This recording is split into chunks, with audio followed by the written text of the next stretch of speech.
30 plus years, I've seen every type of child grow up. Instead of giving me what I wanted, she gave me what I needed, which was truth. Don't let emotions win. Let truth win.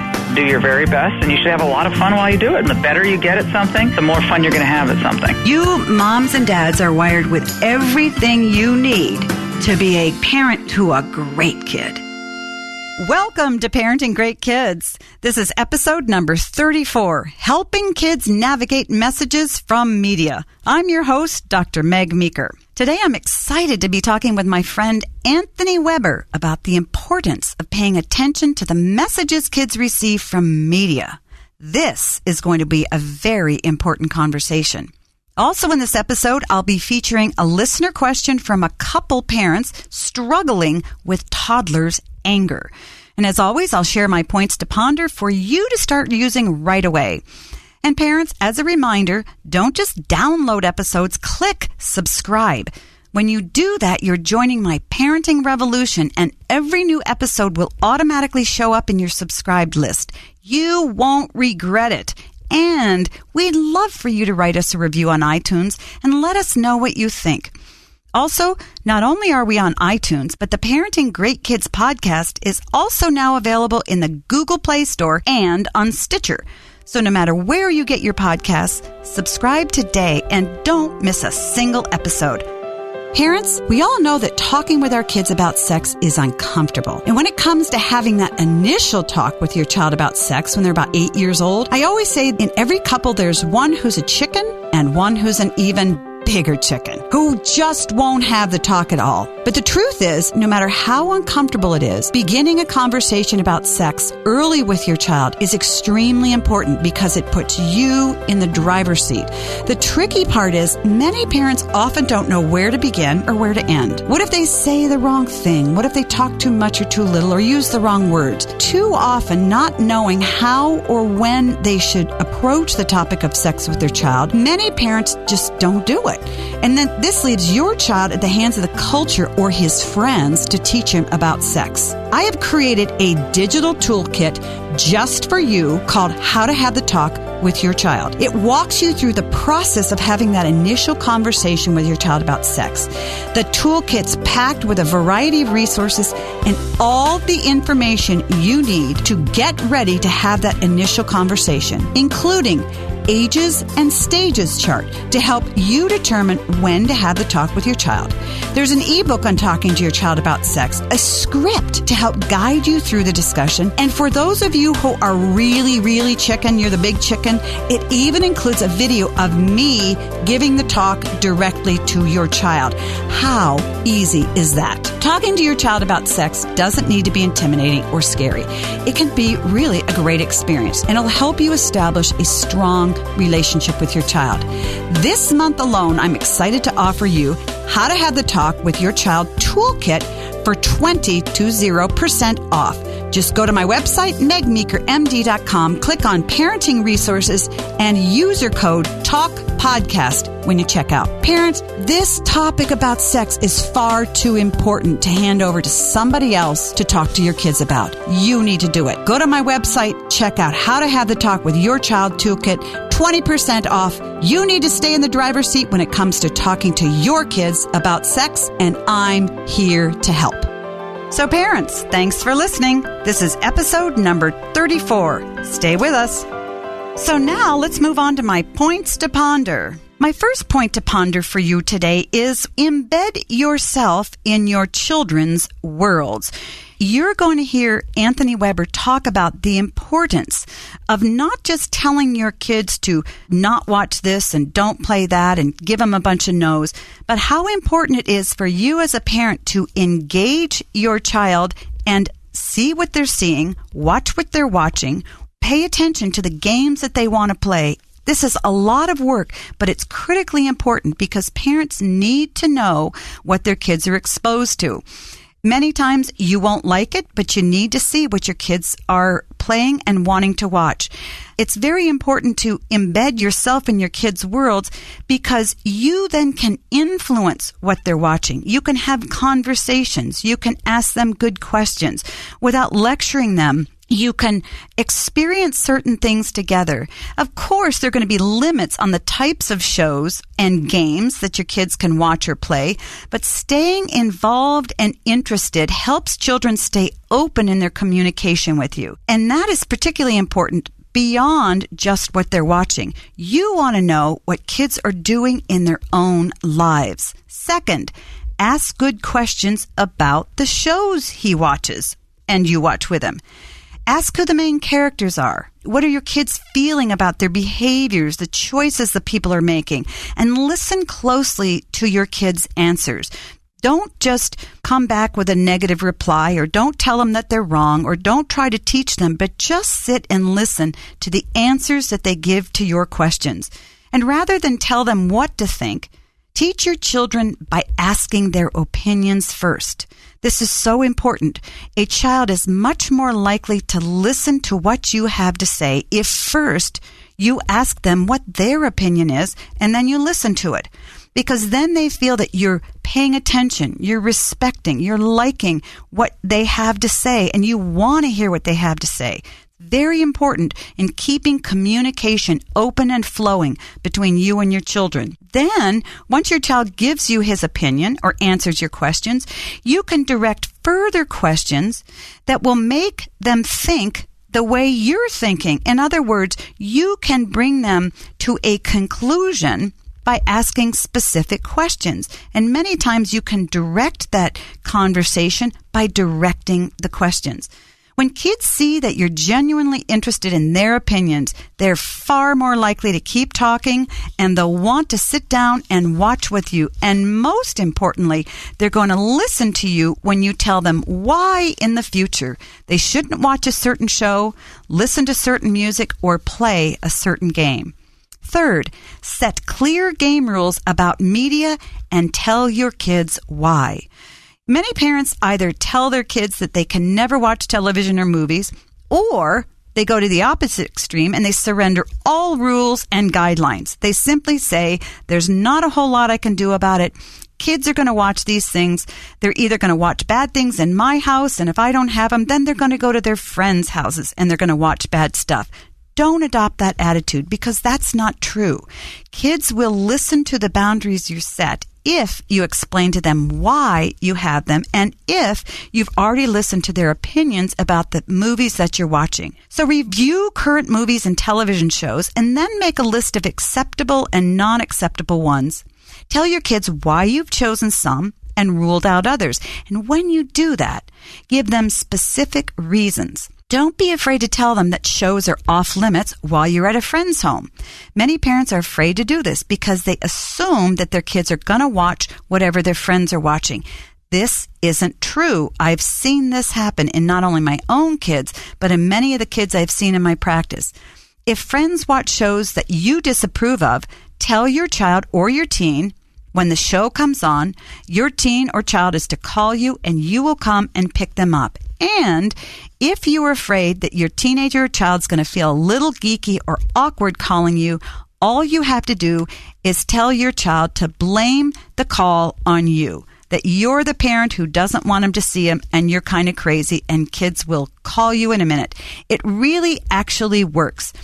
I have seen many adolescent-age boys, for instance, come to me with sleep issues because they've watched movies that have terrified them. The problem is, when an 11 or 12-year-old boy watches a very scary movie or a grotesque movie, they don't want to tell their friends or their parents that they're really upset because they don't want to look like a wimp. They feel that they're a boy, they're a guy, they should be able to handle it, not only handle it, but they should like it.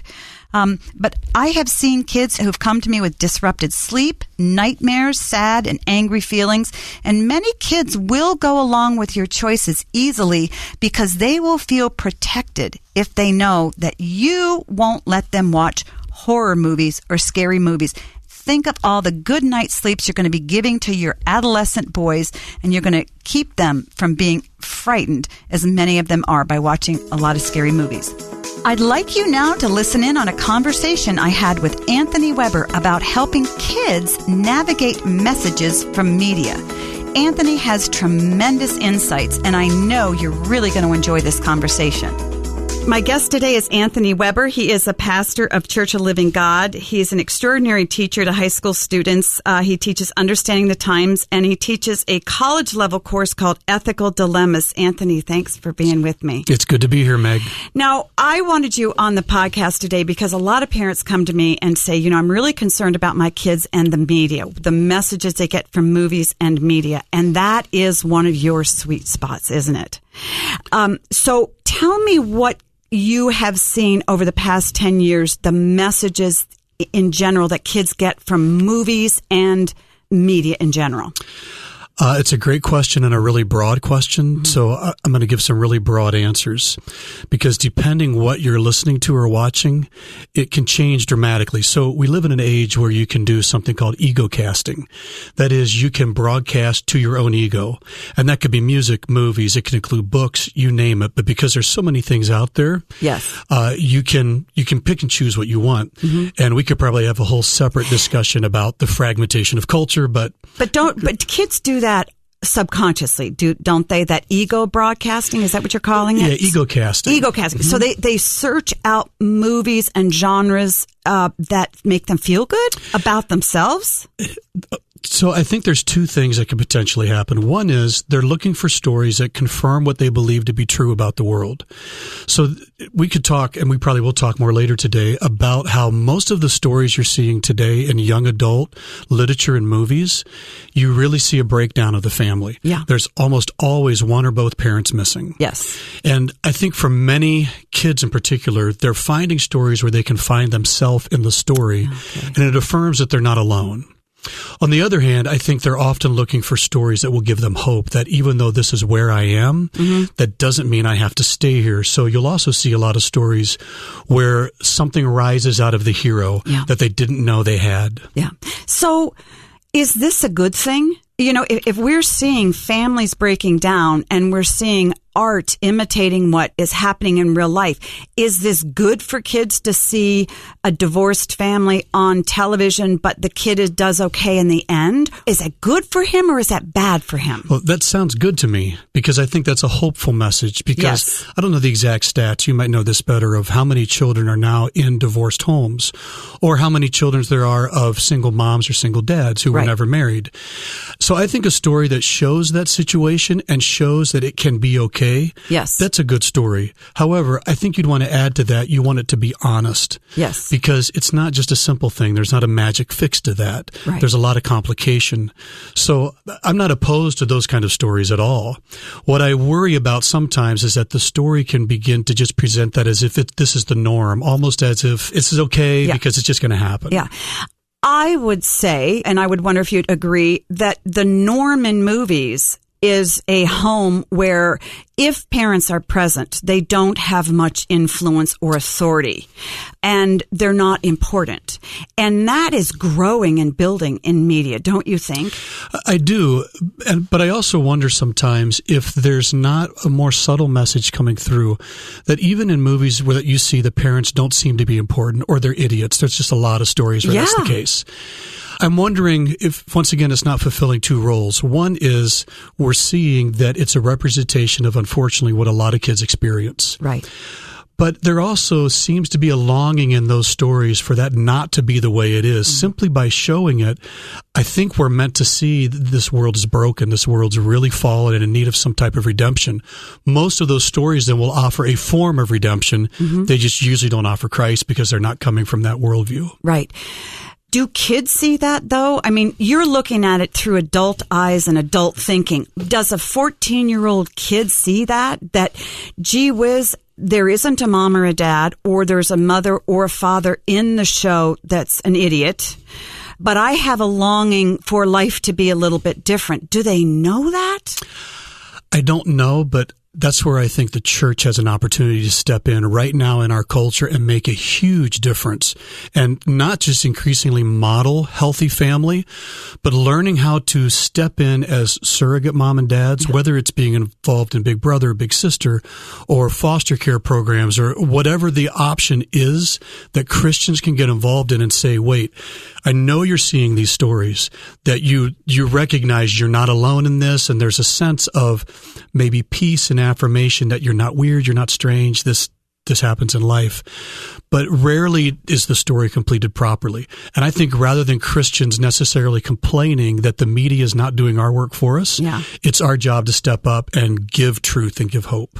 Because the truth is, kids gravitate to it, and the church can go, don't watch that, don't watch that, don't watch that. But kids are watching it. But do you worry that because we're perpetuating a model that is unhealthy, i.e., kids sort of raising themselves in movies, that kids begin to see over time that's the way life is and I should accept it and this is what I can expect when I'm 25? What I'm finding is kids who are coming from divorced families are very gun shy of marriage. They're very concerned. They don't know if they can make it. Right. So they may wait longer to get married, or they may even say, or go the opposite way and say, I'm going to get married and I will never do to my kids what my parents did to me. And I'm seeing that. And yet, no matter which way they turn out, they don't know how to get a healthy family. Right. That's the dilemma, I think, between telling too idealistic of a story and too fatalistic of a story. So people will often talk about a time in American culture where everything was kind of whitewashed, this great little suburbia gloss over it, and nobody talked about their problems. So on the one hand, you often had bigger than life heroes or stories where everything was awesome. Let's take the Cosbys as a good TV show as an example. So on the one hand, that can be a good thing in that it offers a form of hope. But you saw a trend go away from that very slowly over the years, and now I think it's almost come full circle, where they've said, okay, no more pretending everything's okay. So the upside of that is that now there's an honest acknowledgement about the brokenness of the world. The downside is, as you've been talking about just now, it can become very fatalistic. Yeah. Finding that sweet spot of acknowledging life is hard, things fall apart.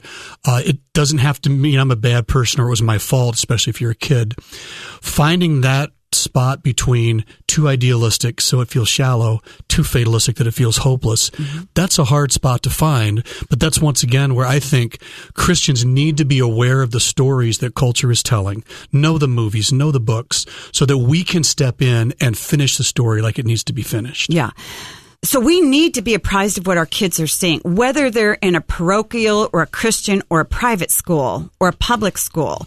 All parents need to see what their kids are seeing, and they need to respond in a healthy manner to that. So, Meg, I'm a big fan of being engaged with culture. There's a lot in culture that we rightly hold at a distance, but as much as is possible, especially with the stories of our culture, I think we need to engage. So as a parent, when my kids were younger, and I have them in a variety of ages now, but I read the books they read. I listened to the music they listened to. I mean, when my sons started getting older and wanted to buy all their own music, all right, you're buying it on my account. Yeah. So I can see what you buy. And what we'll do occasionally is we'll sit down and we'll read lyrics together. We'll go to websites of bands and see if this is the kind of band we want to support. And then I want to watch movies with my kids. This wasn't always easy because, frankly, when they're a lot younger, man, Barney just drove me to tears. But I liked him. Okay, yeah. I wanted to engage on my boys' level, and I want to early on embed myself in their lives and have this conversation with them. But wait a minute, let me stop you there, because some parents will say, I'm going to do that, and they will take 11, 12-year-old kids to R-rated movies. And my concern is when a parent sits down and watches a movie that can be harmful to a child, you're basically sanctioning that. You're putting on your stamp of approval. And our position, my position with my husband as well, is say, these are the movies we don't want you to see because we don't want to see them. So are you saying that's not a good thing to do? Right. We move as parents from when our kids are very young, we control everything. But eventually they're going to leave our house and we'll control nothing in some sense. So we're on this continuum as they're growing where we are trying to help them build moral and intellectual muscle. So, yes, when my kids were very young, I was very restrictive of everything they read, watched, listened to. As they got older, I had to give them more and more freedom because I wanted them to learn how to make choices apart from me. Because my experience, Meg, I grew up Mennonite. So I grew up in a very sheltered environment.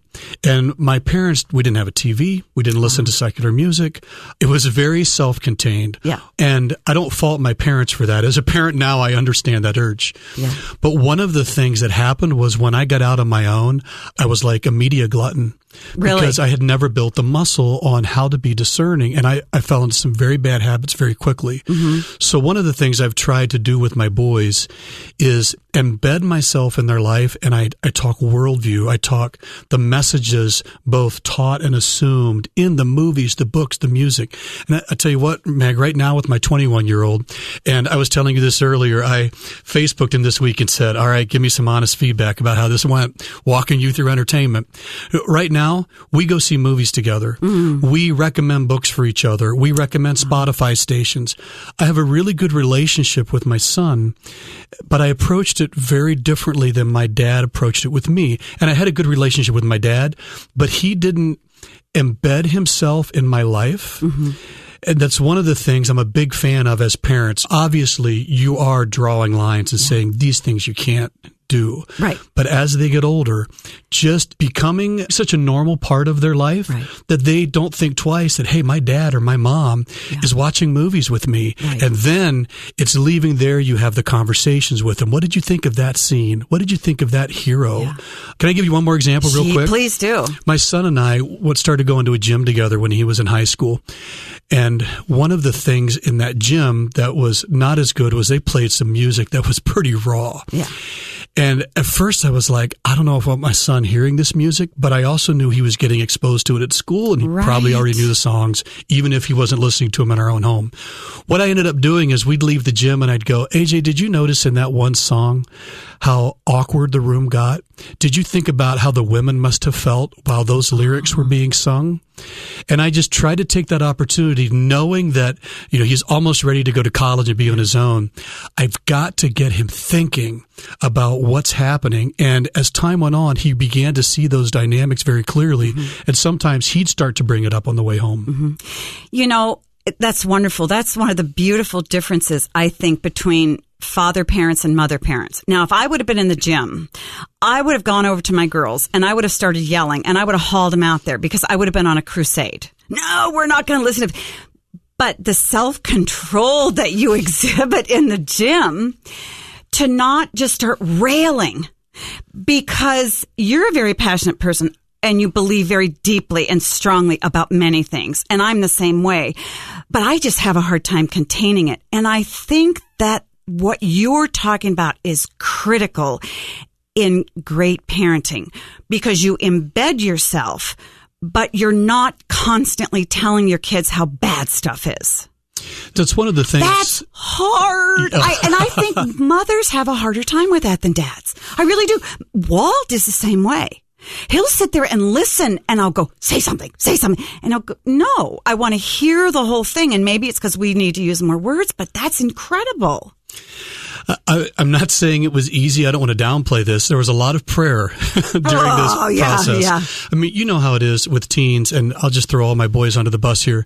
But, with teens, it's hard because there are times when they really want to push back against, they're finding the boundaries of standards and rules. So there's this fine line you're walking with. How do I draw the line and hold it where I need to?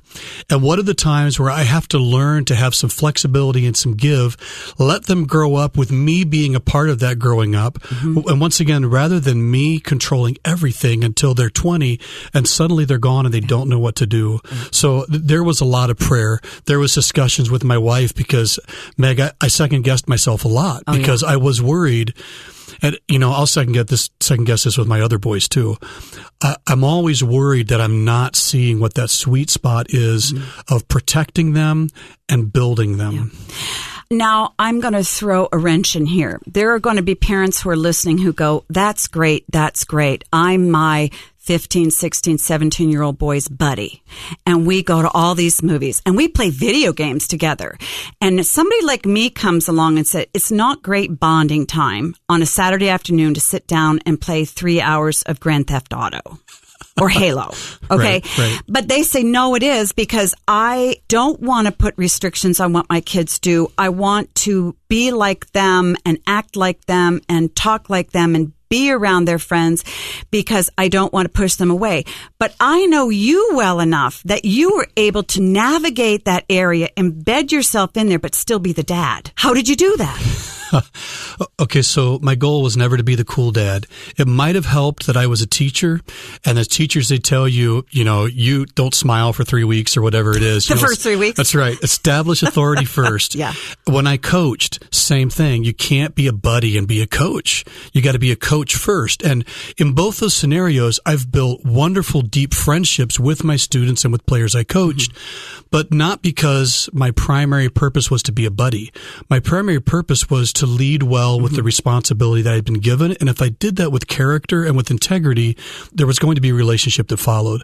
So with my boys, no, my goal is not to be their buddy. In fact, when they're young, my goal is very much to be their dad. And that means a lot of love is tough love and strict love. But if I'm not tough and strict, it's not love. Right. So early on, I'm establishing, I love you boys enough. I care about you enough. I cannot let you do this. I cannot let you listen to this and read this and watch this. And I would walk them through why, Meg. I would say, let's just say it was video game time. I don't want you rotting your brain. Yeah. And they'd go, whatever. Yeah. No, seriously. And not that they cared, but I think it paid off over time. I'd say, no, I've been reading the studies. Do you understand this affects your brain and harms your ability to think and process the world? Music and movies the same way.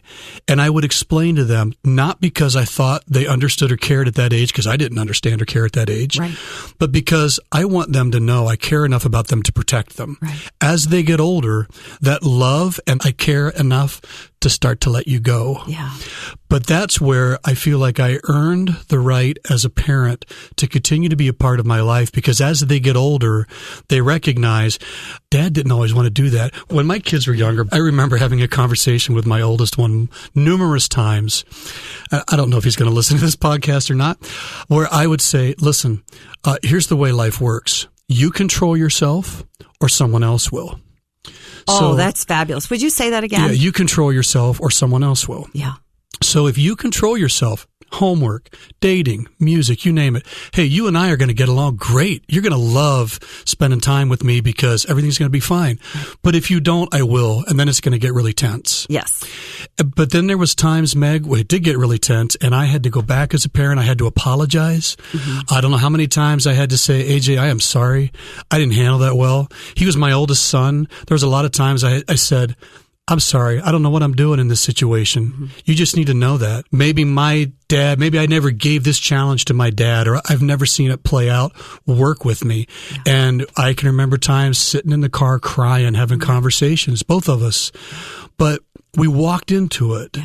And somehow in those earlier years or the younger years of the really hard, tough love, combined with, and Lord knows I didn't do it perfectly, Meg, I don't want to give any false idea out there, of often going back in humility and saying, I'm sorry, I didn't know what I was doing. And sometimes it was I was too strict, and sometimes it was I didn't protect you enough. Right. And then as they get older, now we've established a base that we're building on. Yes. Parents, I hope you're enjoying my conversation with Anthony Weber. We need to take a quick break, but don't go anywhere. We'll be right back. Tastiness is the number one reason kids choose a snack. So providing an option that's both tasty and healthy is a no-brainer. Made entirely of orchard fresh apples and other wholesome fruit, Go-Go Squeeze is an all-natural 100% fruit snack with no artificial anything. It comes in a squeezable pouch so kids can enjoy it anytime, anywhere. And with 14 great tasting varieties, just calling it applesauce doesn't even begin to describe it. They even offer fruit and veggies blends like Mighty Mango, made with apple, mango, and butternut squash, or Zippin' Zingin' Pear, made with pears, apples, and carrots. Your kids are sure to love it, so try Go-Go Squeeze today. Ladies, stop tugging at your bra straps and second-guessing your size. It's time to put fit first with THIRDLOVE. THIRDLOVE uses women's real measurements and super smoothing memory foam to create bras that fit better and are more comfortable. They offer sizes from AA to G, as well as their exclusive half-cup sizes. Just answer a few simple questions online, and THIRDLOVE will recommend a bra in the right size and style for you. And now, THIRDLOVE is offering you a chance to try one of their perfect 24/7 bras free for 30 days. Just pay $2.99 for shipping, and you're on your way to a perfect fit. You'll get to really live in this bra. Feel free to wash it, wear it all day. You might even forget you're wearing it. If Third Love isn't your new favorite bra, just return or exchange it for free. Go to thirdlove.com/Meg now to get your perfect Third Love bra and try it for 30 days. That's thirdlove.com/Meg to try your new favorite bra for free. thirdlove.com/Meg. I find that many parents are afraid for their kids. They're afraid about what their kids are going to be exposed to. They're afraid about the influence of music and television and the internet and video games on their kids. And yet they respond by throwing their hands up, feeling like it's too overwhelming. You know, there's a big beast out there that wants to gobble my kids up, and I don't really know if I can guard myself against it. But as I listen to you walking your kids through adolescence, and yes, movies are worse today than they probably were 10 years ago when AJ was 11, okay? Right. Yeah, but they were bad then. It sounds to me like you weren't afraid. Is that fair to say? Because talk to parents who feel afraid of what the influence that movies and games and music is going to have on their kids. So if there's one thing that I would say I'm afraid of, it's pornography. Yeah. Because it's such a huge issue and it's so pervasive. That's one that just leaves devastation in its wake. Not that people can't be forgiven and find healing, but the ubiquity of that one worries me. Yeah. When it comes to most other things, Meg, because I take the opinion that I think culture needs to be engaged, it doesn't frighten me as long as we are looking through them, listening, reading, watching with a Christian worldview. Mm-hmm. So I've had multiple conversations with non-Christian friends of mine over shows that we both watch. And I've discovered that as a Christian, because I'm listening and reading and watching with the Bible in mind. Is this giving me truth about the world? Am I seeing that sin has consequences? Mm-hmm. Am I watching real stories of redemption and hope and forgiveness? I find that I have a remarkably different takeaway from shows than a lot of my friends do. Yeah. And can you give me an example? Oh, sure. The Walking Dead is one show that I think it's a show that asks profound moral questions, though obviously it's incredibly violent. We could have another conversation about how it's probably moved the boundaries between what's been allowed on TV. I discovered a lot of people who watch that, they just watch it for the violence. They love it.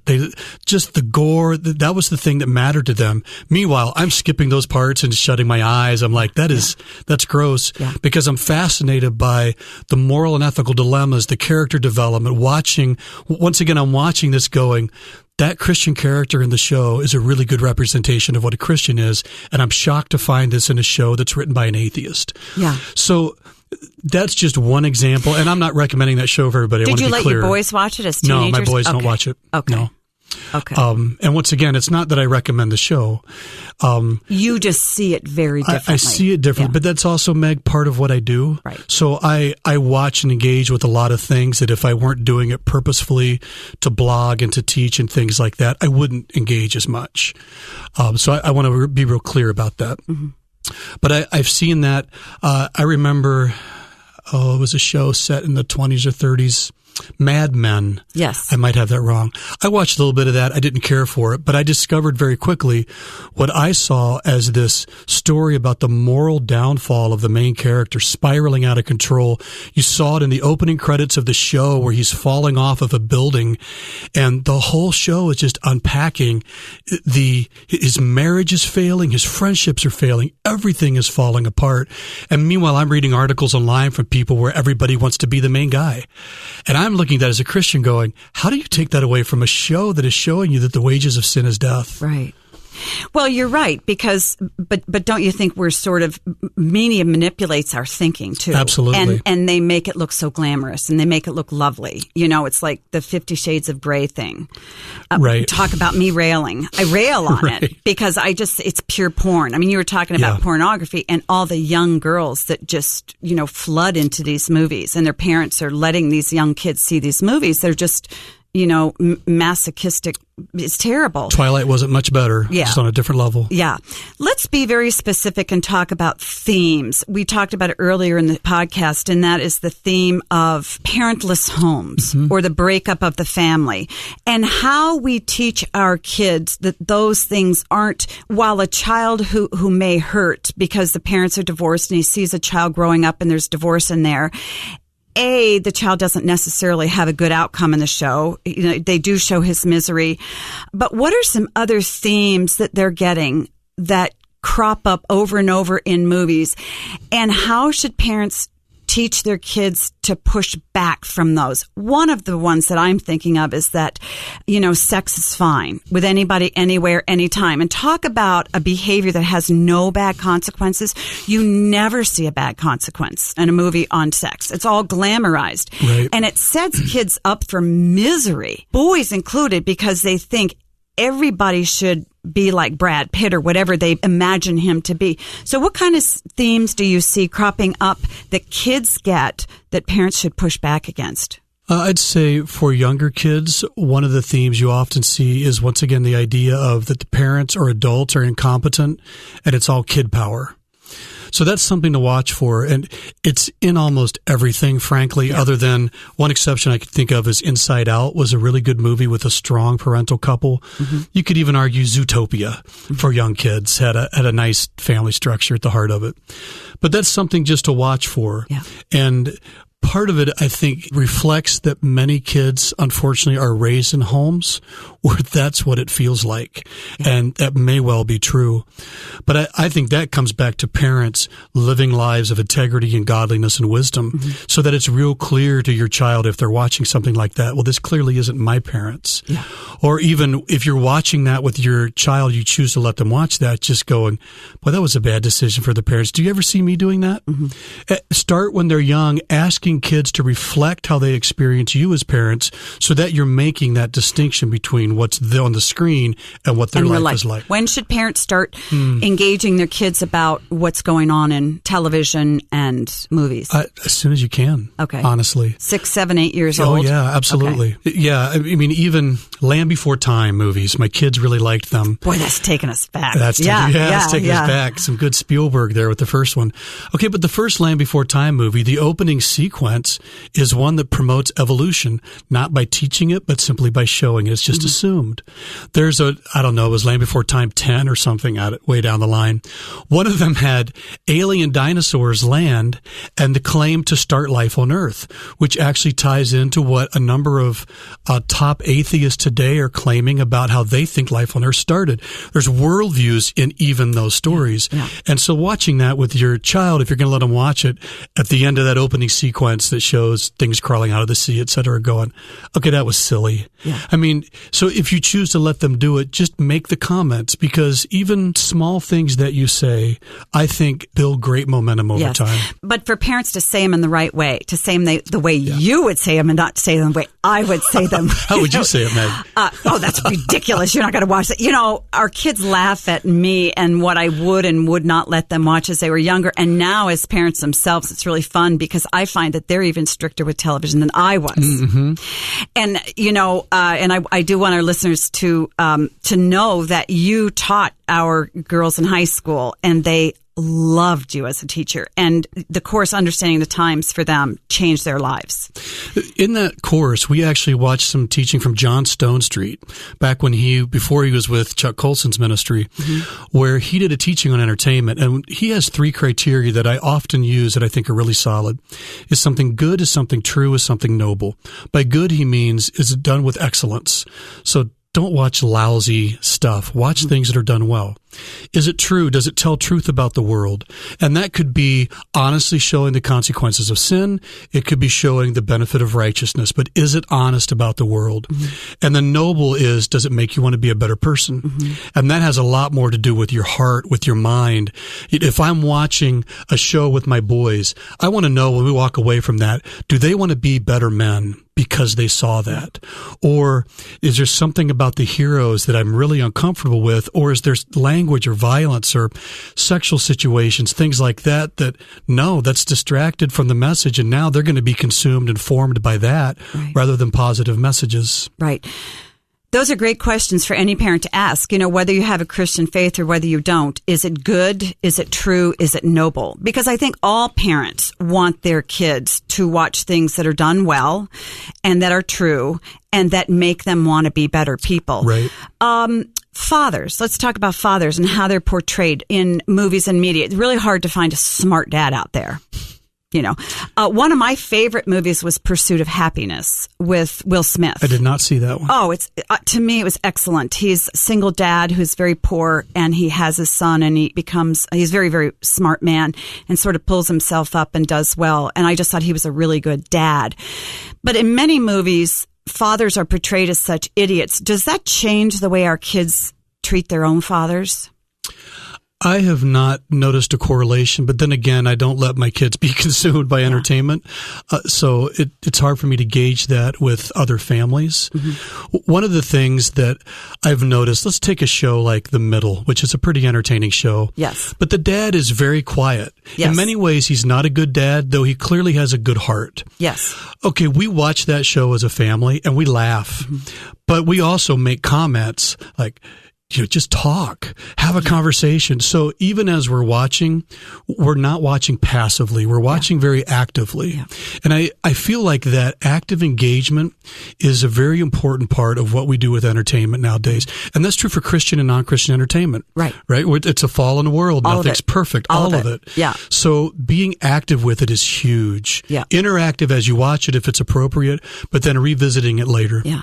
Because the truth of the matter is, in a lot of the movies, whether parents would say, I'd never let my kids watch that, I would, often there's some good that you can extract from it. But, you don't want your child to be damaged. For instance, one of the things that I see in young boys who watch violent movies too early is night issues. They have sleep difficulties. I can't tell you how many 6th and 7th and 8th grade boys I have in my practice where parents say they're having difficulty sleeping. They're coming into my room and they're way too old for that.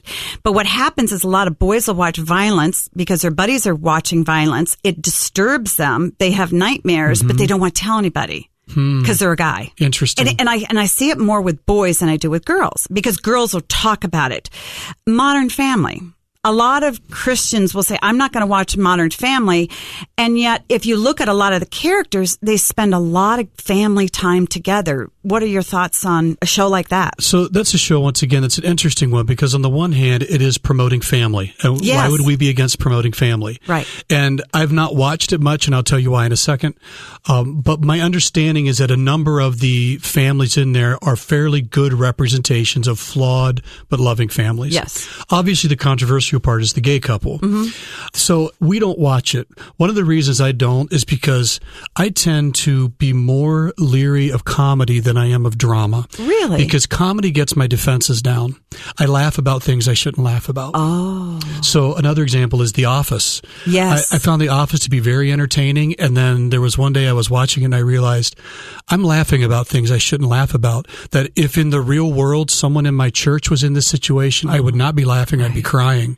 And I stopped watching. So do you think that there are shows, their comedy desensitizes us, do you think, more than violence? Well, think about it this way. If you watch a drama, okay, so I'm a big fan, Meg, of watching things where the proper emotion wells out of you that ought to be attached to what you're seeing. Mm-hmm.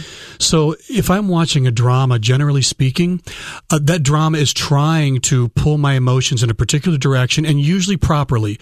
You grieve violence and anger, and a show that got a lot of press was Breaking Bad. Yes.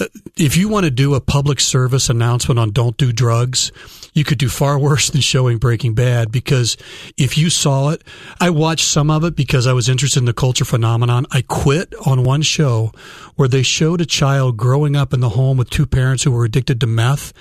It was overwhelming to me emotionally because I was so heartbroken for the kid. Even though it's a TV show, right.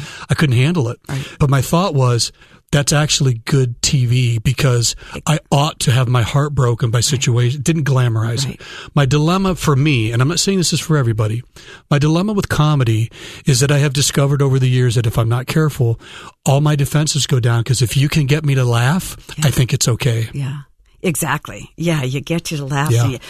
Wow. I never really thought about that at all, because everybody wants to laugh, and we want to laugh at people's foibles, and we want to laugh at the foil in the show, and because often that's us. As we leave our time together, Anthony, I'd like you to just give parents 2 or 3 things to really hang on when it comes to media, because again, this is a big deal for a lot of parents. They just feel overwhelmed, and they feel they don't want to say no to their kids because, like you, they realize their kids are going to see this, they want them to engage, and they want to teach them, but maybe they don't have the interest or the time to embed themselves in their kids' lives to the degree you did, which is fabulous because you really walked your kids all through it in a very rational, reasonable manner. A couple of tips that you could give our parents as they walk forward in thinking about how to help their kids navigate movies and media. So I'll give 5 quick ones. Great. I'll make them quick. Perfect. Number 1, just be involved from a very young age. And that doesn't mean giving them everything they want, trying to be their buddies, but just as you allow them to listen, watch, read, know what it is. And if you can't actually see and listen to everything they do, find reviews. Okay. Find out what other people are saying. There's great Christian sites out there. Plugged In, for example, Focus on the Family. If you don't have the time, other Christians are also monitoring this for you. Mm-hmm. And then talk. So that brings me to my second one, speak biblical truth with grace. Mm-hmm. Don't be afraid to be honest about what's good or bad about something, but remember that you're trying to care for their hearts even as you're caring for their heads. Mm-hmm. And you can lose your kids if all you focus on is winning this battle and being right and getting the rule followed without really being aware of how you're handling their heart in the process. And being over controlling. I mean, being a controlling parent is kind of easy because you just say no all the time. And you just get louder and firmer. But that's not really what you're talking about. You're saying find the right movies and good movies that are age appropriate and walk your kids into that. But there are some movies that are and music that are off limits. Correct. At every age. Absolutely. Mm-hmm. Third thing I would say is as parents, model the proper purposeful use of music and movies and TV or whatever it is. In other words, if you're a parent who just veges and watches stuff mindlessly, your kids will do that too. Mm-hmm. And if you're a parent, you're driving everywhere and you're listening to any song that comes on the radio, your kids are going to do that too. Yeah. They're going to see and learn from what you do. So be purposeful. And I'm hesitant to give real specific standards for everybody and what they're going to do. Mm-hmm. But my boys know that when I'm watching TV shows or movies or listening to the radio, I often blog about it for that matter. Yeah. And my boys will read what I blog. Mm-hmm. So they know that as I'm going into situations, I don't veg with entertainment. Mm-hmm. I'm always looking for the story and trying to understand how does this connect you to my culture in a way where I can present the gospel through this particular story or song, etc. A fourth one, help them build moral muscle. That just means as they get older and we start to give them more and more freedom, we need to do that before they leave our influence. Right. And that's hard and it's tricky and it requires prayer and talking with other Christian parents. What are you doing? All these kinds of things. But otherwise, if we keep them in a bubble and one day they leave, that rarely ends well. Right. And then finally, I'd say surround your kids with strong Christian community, whether that's your youth group, your youth pastor, other godly adults. I mean, frankly, most of our kids go through a phase where they don't really care what we have to say. Oh, yeah. So I've tried very hard to position people in my boy's life who I value and I trust and say, would you please engage with them? I have multiple times over the years called people up and said, I need you to talk to my boy about this. Wow. And of course, even as a pastor. Even as a pastor. Maybe more so as a pastor, really? Meg. You know, our kids, we were talking about this before we started our podcast, but my kids are just a bit older than yours because you taught our kids, but they grow up and they tell you what you did right and what you did wrong. And one of the interesting things that my son said is that he really appreciated my husband's and my friends. And I said, what do you mean? He said, you know, it always made me feel like you were less of a freak because your friends were the same way. You know, in other words, we surrounded ourselves with friends who thought like we did and their kids were taught similarly. So there's a real sense of community belief system. Yeah. And that impacts kids. And it's exactly what you're saying. You know, you were more direct about it. You talk to your kids about movies. I went around the town talking to all the kids in this community about not being sexually active. That wasn't awkward at all for your kids. No, that was really hard for my kids, particular son, But I think that we can't underestimate the influence that other adults that are our age have on our children, because our kids are watching those people too. Yep. You had an enormous impact on our kids because they respected you. And when you talked to them and dialogued with them about deep issues, they love it because they feel smart. Right. When an adult talks to a child like they're a smart person and a thinking person, they'll do almost anything you want them to do. Yeah. Well, thank you so much, Anthony. This has been really wonderful, and I hope our audience has gotten a lot of really great information. I just wanted to have you give our audience your website because you're an amazing writer and blogger. So I have a blog called Empires and Mangers, and it's at empiresandmangers.blogspot.com. The whole title, which is really awkward, is just kind of meant to juxtapose Jesus coming in a manger into the Roman Empire, and that we as Christians are always in this tension. We're people of the manger living in empires. And so I try to write about entertainment, current events, a number of things like that. Yeah, so wonderful. Hopefully it's helpful in some fashion. Well, you're right, because as we've had our whole conversation, there is a tension, and it's hard to communicate to parents how to walk that tension between being too controlling but too much of a buddy. But you can do it because you're obviously testimony that you've done it. Well, I'm doing it imperfectly. I want to be really clear about that. Yeah, you're doing it pretty well. Your blog is empiresandmangers.blogspot.com. I strongly recommend that our listeners go to it because you're going to learn a whole lot. And as you learn, then you can turn and teach it to your children as well. So God bless, Anthony. Thank you. You too. Thanks, Meg. All right, parents. Let's get social. I want to hear from you and interact with you. You can connect with me on Facebook, Twitter, and Instagram at MegMeekerMD. Or if you have a question, please send it to me at askmeg@megmeekermd.com. Again, that's askmeg@megmeekermd.com. Today I have a question from Blair, who writes, Dear Dr. Meg, my son just turned 4 and he snaps at the drop of a hat.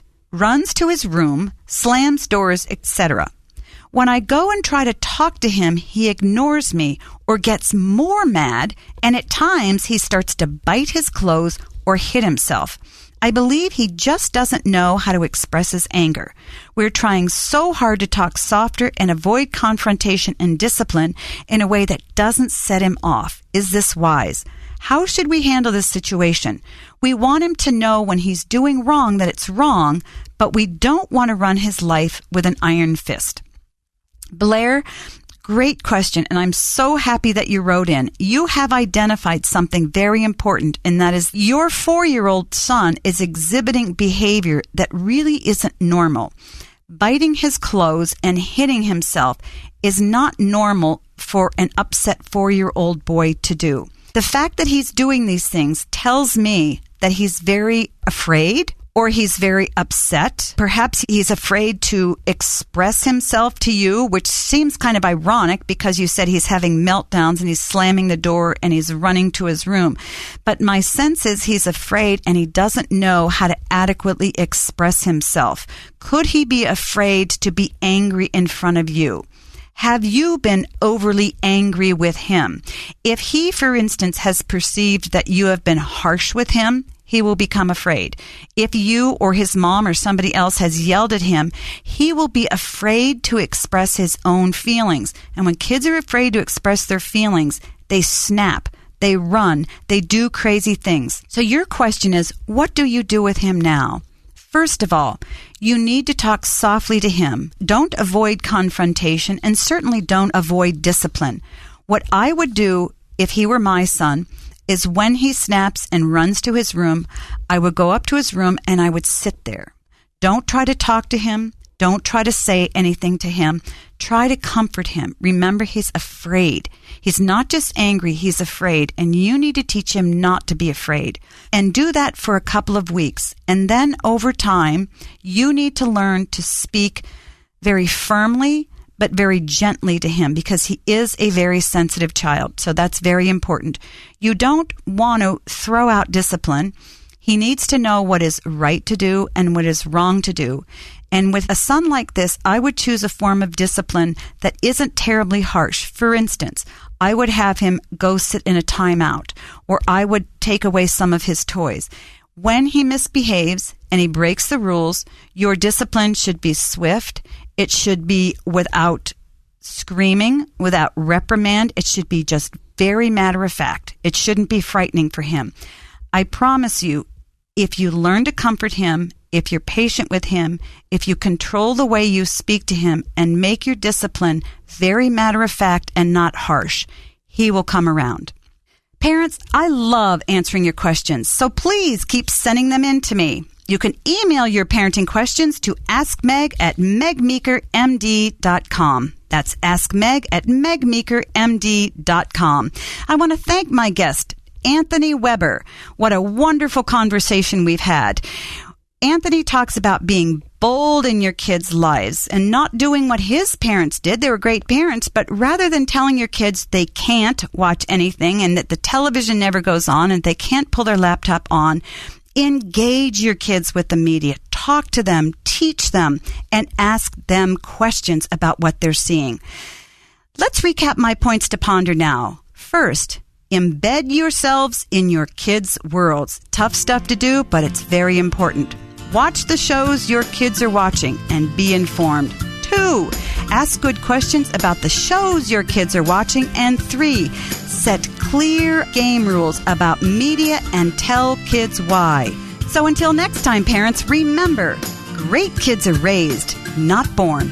Hey, this is Bobby, producer of Meg Meeker's Parenting Great Kids podcast. We hope you've enjoyed listening to episode 34, Helping Kids Navigate Messages from Media. And thanks to all of you, Dr. Meg's Parenting Revolution has grown to over 1 million downloads. You can like Dr. Meeker on Facebook and follow her on Twitter and Instagram @MegMeekerMD. Just as a reminder, go to megmeekermd.com and sign up for her newsletter for giveaway opportunities and updates. And don't forget to share the podcast, write us a review, and click subscribe so you won't miss an episode.